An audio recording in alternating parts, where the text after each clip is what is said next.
Hello hi मेरे प्यारे दोस्तों, सरस्वती माँ पाठशाला में आपका स्वागत है। आज हम पढ़ेंगे बी तथा एच में संबंध। बी तथा एच में संबंध, इसके बारे में हम पीछे लेक्चर में पढ़ चुके हैं अच्छे से, और इसमें हम आगे पढ़ेंगे कि इन दोनों में संबंध क्या होता है। मान लीजिए हम एक निर्वात लेते हैं, ठीक है। किसके लिए पढ़ेंगे? निर्वात के लिए, ठीक है।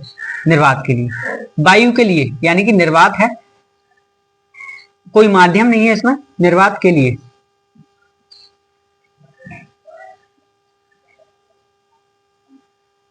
ठीक है, मान लेते हैं कि हमारा ये क्या है, बी डॉट है। बी डॉट के लिए दो चीजें सेम है। बी डॉट के लिए दो चीजें क्या सेम है कि एक तो कोई परमाणु नहीं है यहाँ पर, क्या नहीं है? परमाणु, ठीक है। परमाणु नहीं है, परमाणु बिल्कुल शून्य है। जब परमाणु ही शून्य होगा तो यहाँ चुंबकन नहीं होगा, बिल्कुल हकीकत है। जब चुंबकन नहीं होगा, चुंबकन, ठीक है, चुंबकन शून्य। जब चुंबकन शून्य होगा तो जो हमारा बी प्रेरित है, बी प्रेरित है, ठीक है, बी प्रेरित होगा वो भी शून्य होगा, होगा नहीं होगा? ठीक है, जब बी प्रेरित शून्य होगा तो हमारा जो आई है वो भी शून्य होगा, ठीक है, आई है वो भी शून्य होगा, ठीक है। तो आपने एक फॉर्मूला पढ़ा था, क्या पढ़ा था मेरे प्यारे दोस्तों? कि फॉर्मूला पढ़ा था आपने कि H बराबर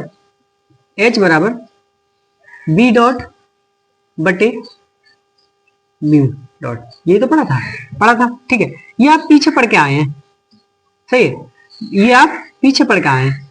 पर एक बात बताइए, जो B है, बी वेक्टर बराबर बी डॉट प्लस म्यू आई, ठीक है। अब ये से क्या कहते हैं हम? इसे कहते हैं प्रेरित, बी प्रेरित कहते हैं ना। बी प्रेरित हमारा जीरो है पूरा, ठीक है। बी प्रेरित क्या है हमारा? जीरो, ठीक है। तो हम इस टर्म को तो लेंगे नहीं, ठीक है। तो ये हमारा आया बी, सही है, बी बराबर बी डॉट, ये तो आया, ये आया, ठीक है। इससे जो रिलेशन निकल के आया हमारा H बराबर बी डॉट बटे म्यू, ठीक है। ये रिलेशन निकल गया हमारा।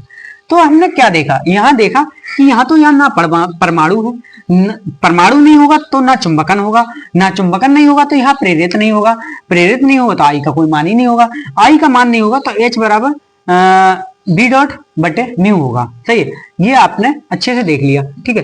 यहां तक उतार लीजिए, उसके बाद आगे देखते हैं। हमने अभी देखा बी तथा एच में संबंध क्या है। अब देखेंगे किसी अन्य माध्यम में, ठीक है। अन्य माध्यम में क्या करते हैं कि मान लेते हैं कि एक हमारा कोई भी क्षेत्र है, या प्रतिचुंबकीय मान सकते हैं या अनचुंबकीय, ठीक है, कुछ भी मान सकते हैं इसे, ठीक है। और इससे हम क्या कर रहे हैं कि एक बाह्य चुंबकीय क्षेत्र दे रहे हैं, ठीक है, बाह्य चुंबकीय क्षेत्र। तो क्या होगा इसका कि जो बाह्य चुंबकीय क्षेत्र होगा वो प्रेरित चुंबकीय क्षेत्र के बी नॉट, ठीक है। जब बी नॉट के बराबर होगा तो क्या होगा कि जो इसका अंदर वाला प्रेरित होगा, चाहे तो इधर गति कर सकता है चाहे इधर गति कर सकता है, ठीक है। मान लेते हैं इसकी समांतर गति कर रहा है, सही है, बी प्रेरित है, इसके समांतर गति कर रहा है, ठीक है, ठीक है। तो जो हमारा आपने फॉर्मूला अभी निकाला था, H बराबर बी नॉट बटे बी यू, ठीक है, इसको हम थोड़ा सा अलग से डिफाइन करें, अलग से देखें तो ये आ सकता है मेरा कि बी नॉट बराबर एच म्यू, ठीक है, एच म्यू, ये आ सकता नहीं? आ सकता, ठीक है। हमने इससे पहले पढ़ा था कि बी बराबर हमारा होता है बी बाह्य प्लस बी प्रेरित, ये तो होता है, ठीक है, बी बाह्य प्लस बी प्रेरित, ये तो होता है। हमने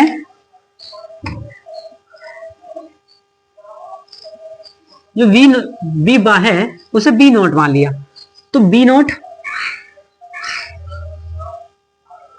प्लस बी प्रेरित ये होगा, बी नॉट की वैल्यू ये है और बी प्रेरित की वैल्यू हमारी आप जानते हैं, बी प्रेरित बराबर क्या होता है, म्यू आई, यही तो होता है। ठीक है, बी प्रेरित बराबर हमारा होगा म्यू आई। ठीक है, इसमें से हम क्या करेंगे, जो हमारा बी बराबर म्यू को कॉमन ले लेंगे और एच प्लस आई ये हमारा आ गया। ठीक है, जब इस फॉर्मूले को सही से डिराइव करेंगे तो ये होगा हमारा बी बराबर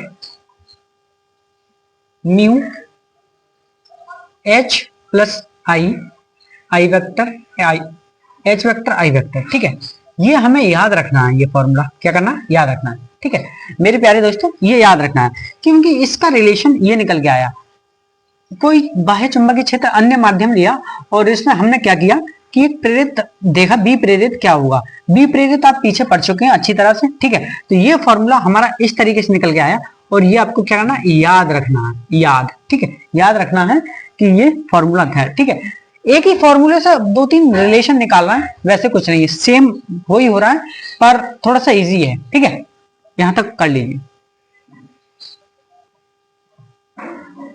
आगे देखिए मेरे प्यारे दोस्तों कि हमने फॉर्मूला अभी निकाले थे, बी बराबर म्यू एच प्लस म्यू आई, यही तो था। ठीक है, इसका दो रिलेशन हो सकते हैं, एक हो सकता है अनुचुंबकीय के लिए, अनु चुंबकीय। ठीक है, एक हो सकता है प्रति चुंबकीय के लिए, प्रति चुंबकीय। ठीक है, अनुचुंबकीय के लिए हमारा होता है H पैरेलल होता है I के। ठीक है, और यहां क्या होता है, H प्रति समांतर होता है, यानी कि समांतर नहीं होता है, H बढ़ेगा तो I हमारा घटेगा, यही तो होता है प्रति चुंबकीय के लिए। ठीक है, इसका रिलेशन एक और होता है, इसका रिलेशन और क्या होता है कि जो B बड़ा होता है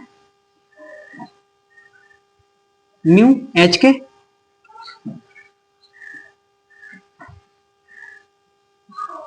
और यहां होता है जो बी छोटा होता है म्यू एच के, ये प्रतिचुंबकीय के लिए। ठीक है, ये दोनों में रिलेशन आता है कि म्यू एच बी से छोटा होता है और म्यू एच बी से बड़ा होता है। ठीक है, तो इस तरीके से हम कर सकते हैं।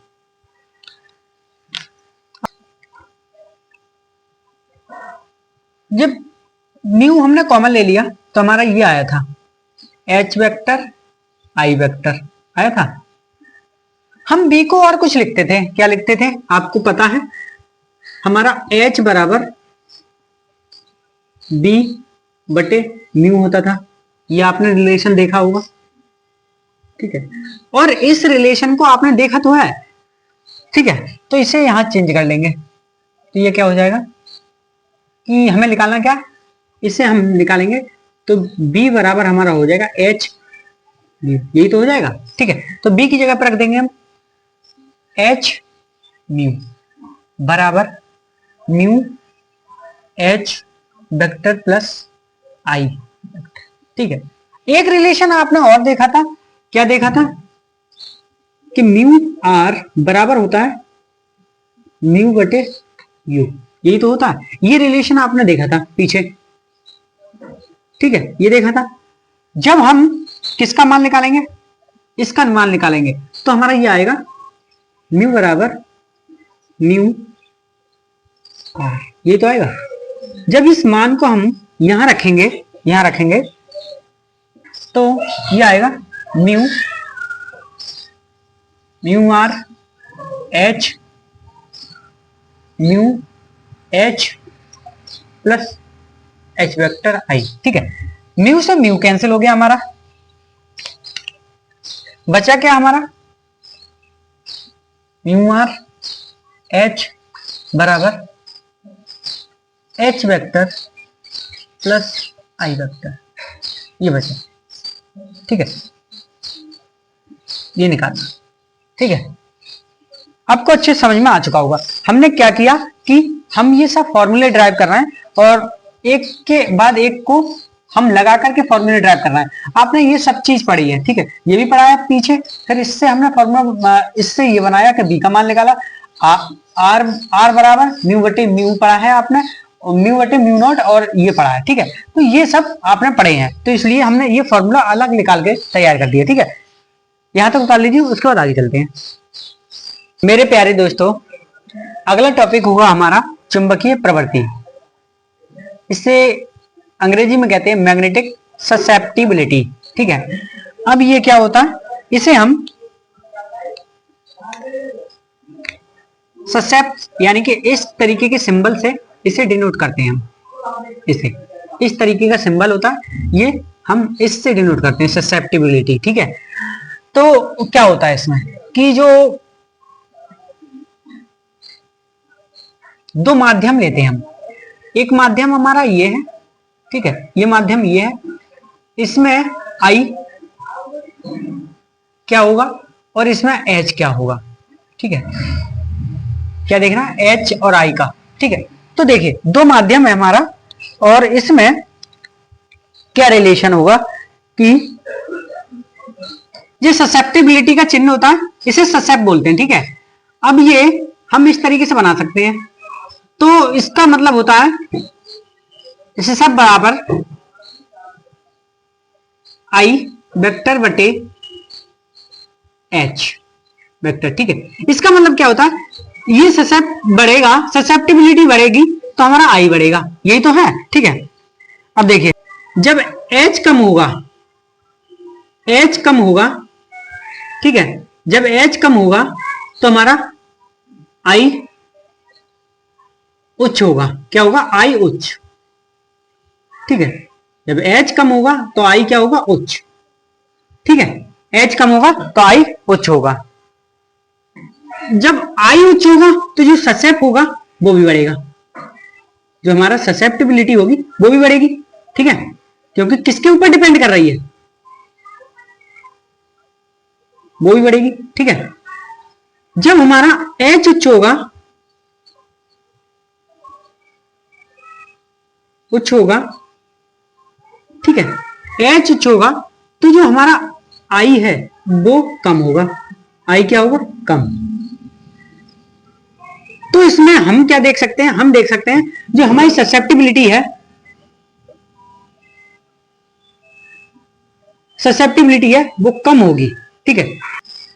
यानी कि चुंबकीय प्रवृत्ति, इसे क्या कहते हैं, चुंबकीय प्रवृत्ति। यहां पे बढ़ेगी चुंबकीय प्रवृत्ति, यहां चुंबकीय प्रवृत्ति घटेगी, यही तो है, ठीक है। ससेप्टिबिलिटी का मतलब यानी कि मैग्नेटिक ससेप्टिबिलिटी का मतलब क्या होता है, चुंबकीय प्रवृत्ति, यहां बढ़ेगी चुंबकीय प्रवृत्ति, यहां घटेगी, ठीक है। देखिए मेरे प्यारे दोस्तों, हमने लिखा है चुंबकन की तीव्रता I एवं चुंबकीय तीव्रता H का अनुपात चुंबकीय तीव्रता कहलाता है, ठीक है। I एवं H का अनुपात क्या कहलाता है, चुंबकीय तीव्रता कहलाता है, ठीक है, चुंबकीय तीव्रता कहलाता है। दूसरा पॉइंट लिखा है हमने, जो हमने देख लिया था, ठीक है। यदि चुंबकीय प्रवृत्ति का मान उच्च है, यदि चुंबकीय प्रवृत्ति का मान उच्च है अर्थात उस पदार्थ को आसानी से चुंबक बनाया जा सकता है। यदि चुंबकीय प्रवृत्ति का मान उच्च है, जब आई बढ़ेगा हमारा तो हमारा चुंबकीय प्रवृत्ति उच्च होगी, ठीक है, ज्यादा होगी, तो उसे आसानी से चुंबक बनाया जा सकता है, ठीक है। आपको अच्छे से समझ में आ चुका होगा, ठीक है। यहां तक उतार लीजिए, उसके बाद आगे देखते हैं। अब इसमें देख लेते हैं मेरे प्यारे दोस्तों केस नंबर 1। केस नंबर 1 क्या है कि जब निर्वात के लिए देखेंगे हम,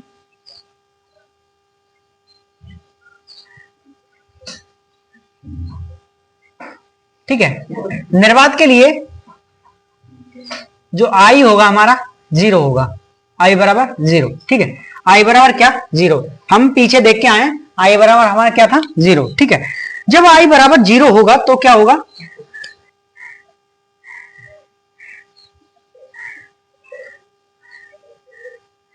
चुंबकीय प्रवृत्ति आई वेक्टर बटे एच वेक्टर बराबर 0। ठीक है, तो चुंबकीय प्रवृत्ति बराबर 0। ठीक है, ये होगा, ये हमारा किसका, निर्वात के लिए। ठीक है, अब सेकंड केस देखते हैं। सेकंड केस में क्या होगा, सेकंड केस में हम प्रति चुंबकीय के लिए देखेंगे। प्रति चुंबकीय,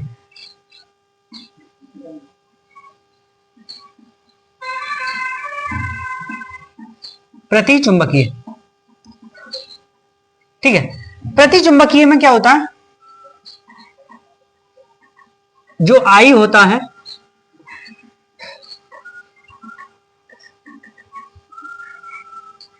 एच के विपरीत होता है, प्रति समांतर होता है। ठीक है, आई एच के विपरीत यानी कि प्रति समांतर होता है, आई प्रति समांतर होता है एच के। ठीक है, तो प्रति चुंबकीय में क्या होगा इसका मान, देखिए एक तरीके से इधर से हमारा चुंबकीय क्षेत्र है और इसके विपरीत हमारा आई होगा। ठीक है, इसके विपरीत क्या होगा, हमारा आई।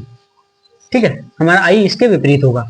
तो ये क्या हुआ कि जो हमारा चुंबकीय प्रवृत्ति होगी वो नेगेटिव होगी। क्या होगी, नेगेटिव, चुंबकीय प्रवृत्ति नेगेटिव। ठीक है, ये प्रति चुंबकीय के लिए हो गया, चुंबकीय प्रवृत्ति नेगेटिव। ठीक है, चुंबकीय प्रवृत्ति नेगेटिव। अब हमारा होगा थर्ड केस, तीसरा केस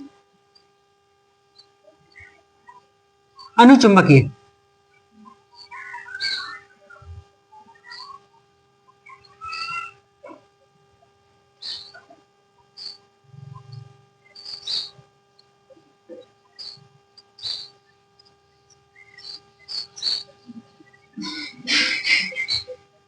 अनुचुंबकीय के लिए क्या होगा कि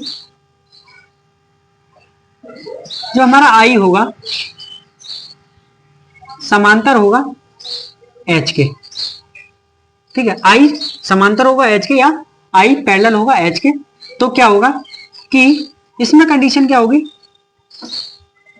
कि जो बाह्य चुंबकीय क्षेत्र होगा इसके समांतर क्या होगा, हमारा जो आई होगा इसके समांतर आई होगा, हमारा आई क्या होगा, इसके समांतर होगा। आई क्या होगा, इसके समांतर। इधर चुंबकीय क्षेत्र होगा, उधर ही हमारा आई होगा। ठीक है, तो इसका चुंबकीय प्रवृत्ति का इसका मान क्या होगा, इसका मान चुंबकीय प्रवृत्ति का होगा पॉजिटिव। क्या होगा, पॉजिटिव। ठीक है, चुंबकीय प्रवृत्ति का मान क्या होगा, पॉजिटिव। ठीक है, यहां प्रति चुंबकीय के लिए देखा हमने तो नेगेटिव था और अनुचुंबकीय के लिए देखा पॉजिटिव। ठीक है, ये हमारे 3 केस हैं। ठीक है, यहां तक उतार लीजिए, उसके बाद आगे चलते हैं।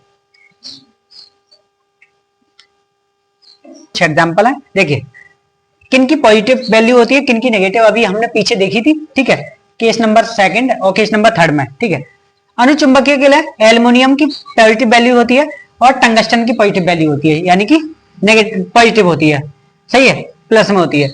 और इधर कॉपर की, और यानी कि कॉपर, चांदी, सोना और बेरिलियम, यानी कि इनकी सबकी नेगेटिव होती है। ये प्रति चुंबकीय के लिए हैं, ये सब अनुचुंबकीय के लिए हैं। ठीक है मेरे प्यारे दोस्तों, इस लेक्चर में इतना ही। अगले लेक्चर मिलते हैं अगले टॉपिक के साथ। तब तक के लिए वीडियो को लाइक कीजिए, वीडियो को शेयर कीजिए और एंजॉय करते रहिए। चैनल को सब्सक्राइब कीजिए। ठीक है, कुछ ना समझ में आए तो कमेंट कीजिए। धन्यवाद।